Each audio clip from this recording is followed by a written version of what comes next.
예전에 공공의 적이라는 영화가 상영된 적이 있습니다.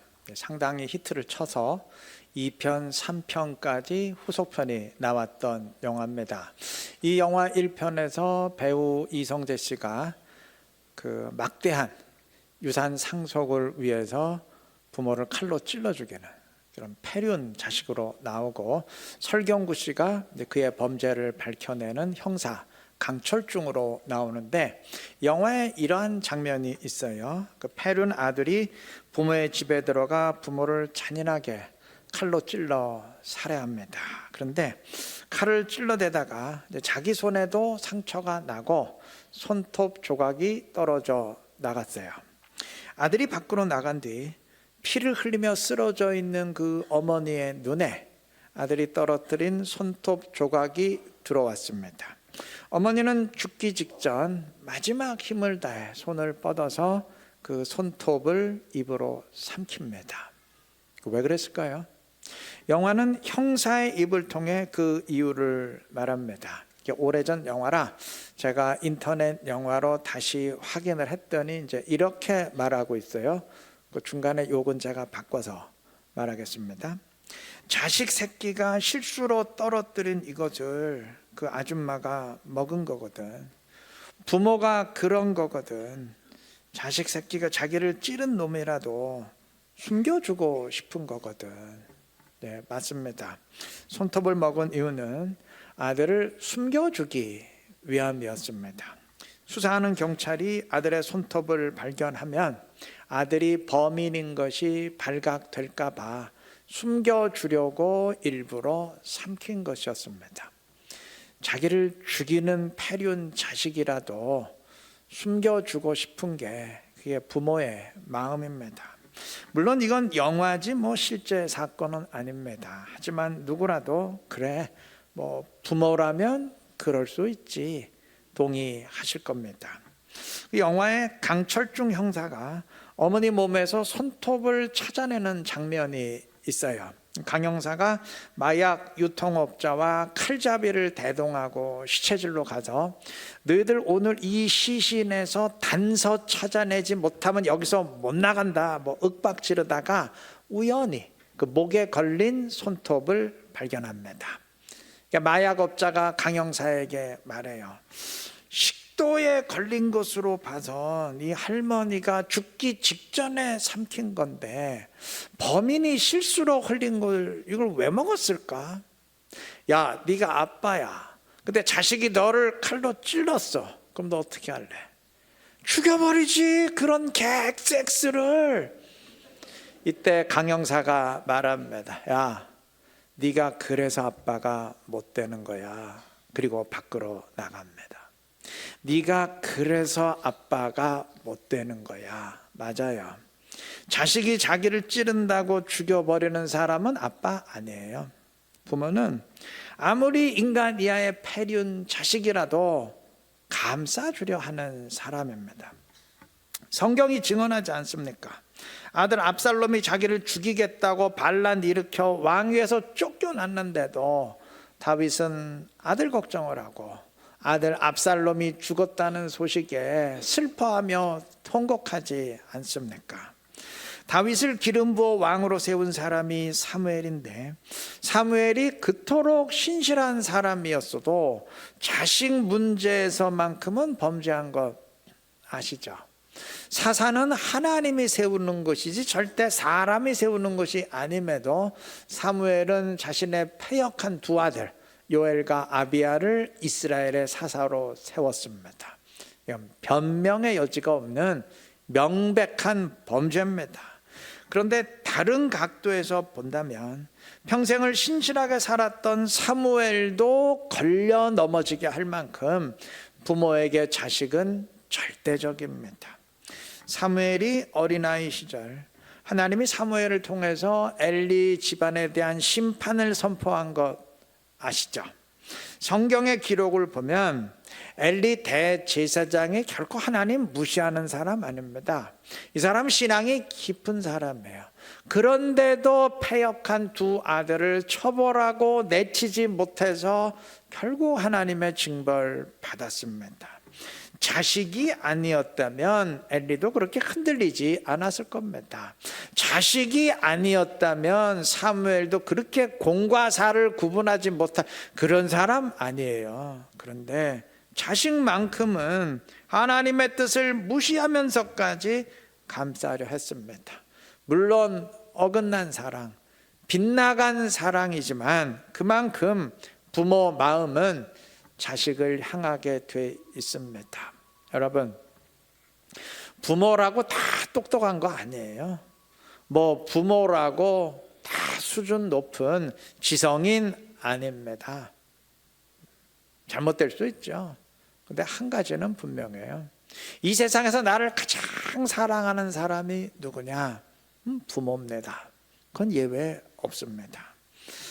늙은 부모를 산속에 버리는 고려장에 대해서 아마 들어보셨을 겁니다. 이게 뭐 역사적 기록은 없고 설화로만 전해지기에 뭐 진짜 그런 악습이 있었는지는 분명치 않지만 여하튼 그에 관한 이야기는 많이 전해집니다.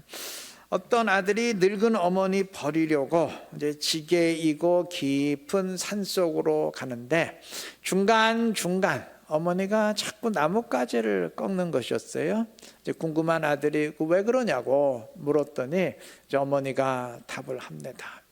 네가 나를 버리고 집으로 돌아갈 때 행여 산속에서 길을 잃을까 봐 표시해 두는 거다. 가다가 길을 잃거든 나뭇가지가 꺾인 표시만 따라가면 된다. 이게 부모의 마음입니다. 성경은 하나님을 아버지라 부릅니다. 왜 하나님을 아버지라 말씀하셨을까요?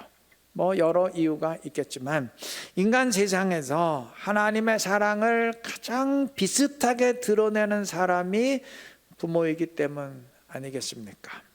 자식이 내가 대신 죽어서 자식을 살릴 수 있다면 부모는 뭐 주저없이 그거 택합니다. 그게 부모의 사랑인데 우리 주님이 그러하셨지 않습니까? 내 대신 죽어서 나를 살리지 않았습니까? 내 대신 죽어서 나를 구원하지 않으셨습니까? 사람이라면 누구나 병든 사람, 딱한 처지에 있는 사람에게 불쌍한 마음이 듭니다. 그런데 부모는 자식이 그러할 때 이게 단순히 불쌍히 여기는 게 아니에요. 같이 통증을 느끼고 같이 괴로워합니다. 자식을 자신의 일부로 받아들이기 때문입니다. 우리 주님이 곧 나에 대해 그러하십니다. 요한복음 14장 20절 그날에는 너희가 내 안에 내가 너희 안에 있는 것을 너희가 알리라. 이 말씀처럼 하나님은 나와 하나를 이루십니다. 때문에 내가 통증을 느낄 때 주님은 같이 통증 느끼고 내가 눈물을 흘릴 때 같이 눈물을 흘리십니다. 요한일서 4장 20절은 형제를 사랑하지 아니하는 자는 보지 못하는 바 하나님을 사랑할 수 없느니라 말씀하시는데 약간 바꿔서 말하면 눈에 보이는 부모를 사랑하지 않는 사람은 눈에 보이지 않는 하나님을 사랑할 수 없습니다. 부모를 공경하라는 것은 물론 하나님의 명령이고 십계명 말씀이지만 인간 사회에 기본 윤리이기도 합니다. 뭐 예수를 믿건 안 믿건 인간의 기본 도리라는 말입니다. 인간의 기본 도리도 못하는 사람이, 즉 인간의 수준에도 미달하는 사람이 어떻게 그리스도인답게 신앙생활 하겠습니까? 당연한 일도 못하는 사람이 어떻게 특별한 일 하겠어요? 쉬운 일 못하는 사람이 어떻게 어려운 일 하겠습니까? 부모를 사랑하시고 우리 아버지 하나님 사랑하시기를 바랍니다. 그래서 주의 말씀에 순종하며 그리스도인답게 살아가는 지혜롭고 복된 우리 모두 되시기를 바랍니다. 오늘 본문은 이제 노아의 부끄러운 실수에 관한 증언입니다. 어느 날 노아가 포도주에 잔뜩 취해서 벌거벗고 인사불성에 빠지는 추태를 부렸습니다. 이때 아들 함은 아버지의 수치스러운 모습을 옷으로 덮고 가리는 대신 형제들에게 다 알렸어요. 반면 셈과 야벳은 아버지의 벌거벗은 모습을 보지 않으려고 뒷걸음쳐 들어가서 옷을 덮음으로 부모를 공경하는 모습 보였습니다. 하나님은 아버지를 공경한 셈과 야벳은 축복하셨고 그러하지 못한 함은 저주하셨습니다. 노아가 그것을 선포하고 있지만 노아의 입을 통한 하나님의 선포입니다. 하나님이 부모 공경을 얼마나 중요하게 여기시는지 드러내는 대목입니다. 그런데 오늘 본문 증언에 한 가지 특이한 점이 있어요. 노아의 아들은 셈, 함, 야벳 세 명인데 셈과 야벳의 경우와 달리 함을 언급할 때는 그가 가나안의 아버지라는 사실을 덧붙이고 있습니다. 18절 보시면 방주에서 나온 노아의 세 아들들은 셈과 함과 야벳이며 함은 가나안의 아버지라 이렇게 덧붙입니다. 22절에서도 아버지를 공경하지 않은 함의 태도를 고발하면서 가나안의 아버지 함이 이렇게 가나안의 아버지라는 사실을 덧붙여서 강조합니다. 자, 함이 가나안의 아버지인 건 물론 맞는데 함의 아들이 가나안만 있었던 건 아닙니다. 창세기 10장 6절 보시면 함의 아들은 구스와 마스라임과 룻과 가나안이요. 그러니까 최소한 4명 이상인데 유독 성경은 그 가운데 가나안만 콕 집어서 그가 함의 아들이다 강조하고 있습니다. 이거 왜 그럴까요? 가나안의 관점에 이거 상당히 억울한 일이에요. 가나안은 이 일과 아무 상관이 없어요. 자기가 연관된 일이 아니에요. 그런데도 이 일을 고발하면서 자꾸 그냥 가나안의 아버지라고 자기까지 같이 엮어버리고 있으니 얼마나 황당하고 억울했겠습니까? 근데 이게 축복과 저주를 선포할 때는 더 노골적이에요. 26절에서 셈의 하나님 여호와를 찬송하리로다 이렇게 셈을 축복하고 이제 그 다음 27절에서 하나님이 야벳을 창대하게 하사 그러니까 야벳을 축복하는 건 그건 뭐 당연한데 문제는 저주의 선포입니다.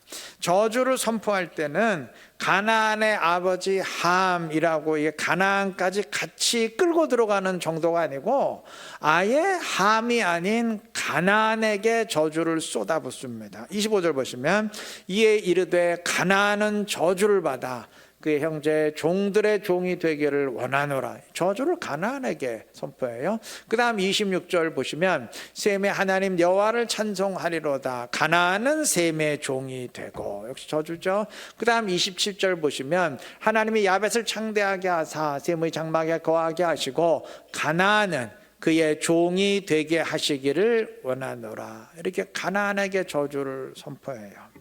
아니 저주를 선포하려면 당사자인 함에게 해야지 그 왜 엉뚱하게 가나안하게 하나요? 가나안이 뭔 죄가 있습니까? 상당히 의아한데 의아할 땐 이유가 있겠죠. 자, 몇 가지 확인해 보십시다. 본문 19절은 노아의 이 세 아들로부터 사람들이 온 땅에 퍼지니라 그랬는데 이스라엘 백성들은 이 세 아들 셈, 함, 야벳 가운데 누구의 후손인가요? 셈의 후손입니다.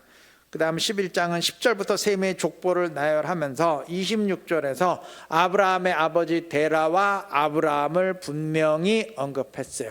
그러니까 아브라함과 그의 자손 이스라엘은 셈의 후손입니다. 자, 그럼 다음에 오늘 본문의 저자가 누군가요? 창세기인데 창세기 저자가 누굽니까? 모세죠? 네, 창세기, 출애굽기, 레위기, 민수기, 신명기 5권은 다 모세가 기록했기에 흔히 뭐 모세오경이다 뭐 그렇게 말하기도 하지 않습니까? 그럼 모세가 언제 이 성경 기록했나요? 이 본문 언제 기록했습니까? 정확한 시기는 몰라요. 그러나 어쨌든 모세는 출애굽의 지도자로 부름을 받고 사명 감당하다가 가나안 땅에 들어가기 직전 삶을 마감했으니까 그 사이 어느 시점에 기록을 했겠죠.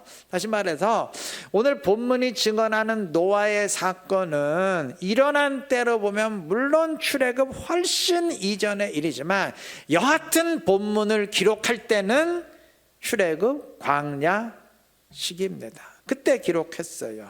자, 그러면 이때, 그러니까 모세가 오늘 본문을 기록하던 그 시기에 모세와 온 이스라엘이 집중하고 있는 사명이 뭔가요? 지금 왜 모세와 이스라엘이 출애굽에서 광야 생활하고 있나요? 목적은 딱 하나죠. 하나님이 약속하신 가나안에 들어가기 위해서. 이스라엘은 가나안에 들어가서 가나안 족속을 정복하고 그 땅 차지해야 됩니다. 그것 때문에 출애굽했고 지금도 출애굽 광야 생활하고 있는 거예요. 자, 오늘 본문 창세기 9장이 의도적으로 가나안에 대한 저주를 선포하고 가나안은 셈의 종이 될 것임을 예언하는 이유가 그 때문이에요. 이 가나안 족속은 함의 아들인 가나안의 후손인데 그래서 가나안이라 그러는 거예요. 이들은 이미 노아 때부터 하나님의 저주를 받은 자들로서 셈의 종이 되어야 할 자들이다. 다시 말하면 셈의 후손인 이스라엘의 종이 되어야 할 자들이다 강조하는 겁니다. 성경은 그것을 강조함으로써 이제 이스라엘이 진행할 가나안 정복을 정당화하고 그것이 하나님의 뜻임을, 하나님의 말씀을 이루는 길임을 선포한 것입니다. 물론 하나님이 이때부터 이미 그것을 예고하셨기에 우리 이스라엘의 승리는 확실하다, 격려하려는 차원도 있었겠죠. 아니, 당시 사람들에게, 이 출애굽식의 사람들에게 노아 때 일은 정말 까마득하게 먼 옛날 이야기인데, 그때 한 사람이 잘못한 것 때문에 후대 사람들이 이렇게 저주를 받으면 이거 너무 말이 안 되지 않느냐 항변할 수는 있어요. 그런데 여하튼 성경은 그렇게 선포를 했습니다. 물론 다른 이유가 있었겠죠. 가나안이 정복당하는 하나님 보시기에 다른 이유가 있었겠죠. 그런데 여하튼 성경은 그렇게 연관을 지었습니다. 자, 그러면 본문이 고발하는 죄가 뭔가요? 가나안이 저주를 받게 된 죄가 뭔가요? 부모를 공경하지 않은 죄죠. 그것 때문에 그렇게 된 겁니다. 여러분, 사실 냉정히 말하면요, 오늘 함의 행동은 딱히 죄라고 할 만한 것도 아니에요. 그렇지 않습니까? 함이 부모에게 욕을 하기로 했어요. 칼로 찌르기를 했어요. 단지 최선을 다해서 부모를 공경하는 모습은 보이지 않았을 뿐이에요. 하지 말해 불효를 행한 게 아니고 최선의 효를 행하지 않았을 뿐입니다. 그런데도 하나님은 그의 후손까지 저주하셨어요. 그것 때문에 결국 가나안이 이스라엘에 정복당하고 그렇게 연관을 지어 버리셨어요. 하나님이 원하시는 것을 알아야 됩니다. 하나님과 내가 이 기준을 갖춰야 돼요. 주파수를 맞춰야 됩니다. 내가 두드러지게 효를 행하는 사람은 아니지만 그렇다고 딱히 부모에게 불효한 것도 아니야. 그렇게 당당할 게 아니에요. 하나님은 최선을 다해서 부모님을 사랑하고 공경할 것을 명하시고 그러하지 못한 것을 죄로 정하십니다. 자식이라면 기본적으로 부모를 다 공경하지 않겠느냐 할 수 있지만 여러분, 견마지양이라는 말 아시나요? 문자적으로는 개나 말을 기른다는 뜻인데 효가 무엇인지 반문하는 속뜻이 있습니다. 공자의 제자 자유가 어떻게 효를 행해야 됩니까? 질문하자 공자가 이렇게 답했다고 합니다. 요즘 사람들은 부모를 음식으로 잘 봉양하는 것을 효도라 여기는 것 같다. 그러나 견마지양, 개나 말도 음식을 주며 기르지 않느냐. 단지 부모를 먹여 살리기만 하고 공경하지 않는다면 그거 짐승을 기르는 거하고 도대체 무슨 차이가 있느냐. 맞는 말이죠. 단지 부모의 의식주 문제만 해결해 준다고 효는 아닐 겁니다. 물론 요즘엔 그것도 외면하는 자식들이 많기에 정말 생활이 어려워서 못하는 게 아니고 할 수 있음에도 그거 아까워서 안 하는 자식들이 많기에 그 정도만 행해도 효를 행하는 것처럼 인식되는 세상이 되기는 했지만 그리스도인이라면 그것을 넘어서 부모를 공경하고 사랑해야 되지 않겠어요? 그게 효 아니겠습니까? 오늘이 어버이 주일인데 사실 이게 효에 대해서 말씀드리기가 좀 쑥스러워요. 왜냐하면 여러분 가운데도 이미 다 부모님이 돌아가셔서 효를 행하려도 할 수 없는 분들이 있으실 겁니다. 많으실 거예요. 그런 분들은 오늘 설교 들으면서 나는 아무도 없는데 허전하실 겁니다. 저도 마찬가지예요. 부모님 다 돌아가시고 장인 장모님까지 다 돌아가셔서 아무도 안 계세요. 그런데 우리 그리스도인들에게는 아버지 하나님이 계시지 않습니까? 하나님의 자녀로서 하나님을 사랑하고 순종하는 것이 또한 우리가 행해야 할 영적인 효입니다. 육적인 효도 행하시되 하나님을 사랑하고 공경하는 영적인 효를 또한 행해야 할 것입니다. 그 일에 우리가 최선을 다해야 할 것입니다. 자, 오늘 본문으로 다시 돌아와서 성경은 함의 아들 가나안에게 저주를 선포했습니다. 아마 분명 질문할 거예요. 아니, 잘못을 한 사람은 함이고 그 다음에 잘못의 원인을 제공한 사람은 노아인데 왜 정작 잘못을 한 노아와 함에게는 저주가 없느냐?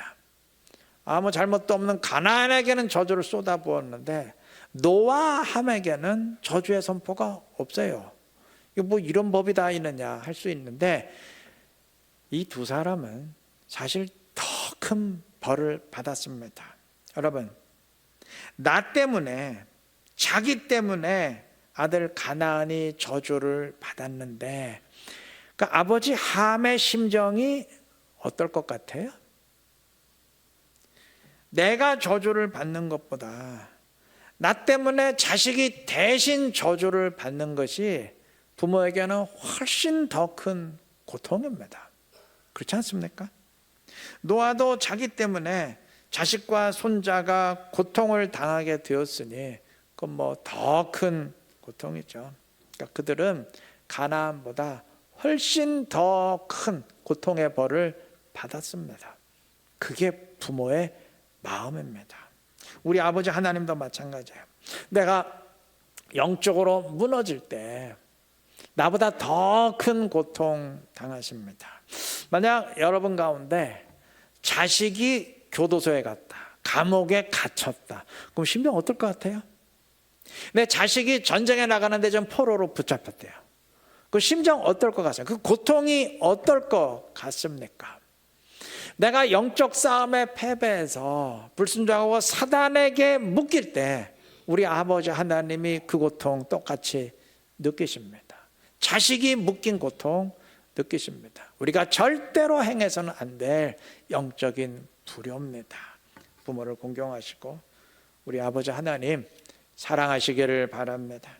하나님을 고통스럽게 하는 사람이 아니고 기쁘게 하는 사람 되시기를 바랍니다. 그래서 아버지 하나님의 뜻을 이루고 주님의 기쁨이 되며 주님을 영화롭게 하는 지혜롭고 복된 우리 모두가 되시기를 그리스도의 이름으로 축원합니다.